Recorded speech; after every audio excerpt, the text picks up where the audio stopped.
கோபிச்செட்டிப்பாளையத்திலிருந்து திருப்பூர் வழியாக வந்து பல்லடத்துலேருந்து கோயம்புத்தூர் போகிற வழியில் ஒரு கொங்கு வேளாளர் திருமண மண்டபம், அங்கே தான் வந்து நாங்கள் ஃபங்க்ஷனுக்கு காரில் போயிருந்தோம்.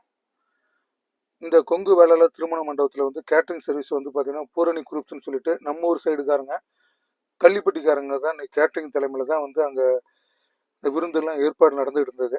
சரி, நாங்கள் உள்ளே போனோடனே பார்த்தீங்கன்னா வெஜிடபிள் மட்டன் பிரியாணி வந்து தம் வச்சுட்டு இருந்தாங்க, ரெடியாக இருந்தது. ஸோ ஒரு பக்கம் வந்து பார்த்தீங்கன்னா இந்த பூரணி குரூப்ஸ் தலைமையில் வந்து இந்த புல்கார ரொட்டி வந்து ரெடி ஆகிட்டு இருந்தது. எப்பவுமே வழக்கம் போல் சப்பாத்தி மாவு வந்து தண்ணி கொஞ்சம் உப்புலாம் போட்டு நல்லா பிசைஞ்சுக்கிட்டு ஒரு மாவு கட் பண்ணிட்டு நீளமாக நல்லா உருட்டுறாங்க.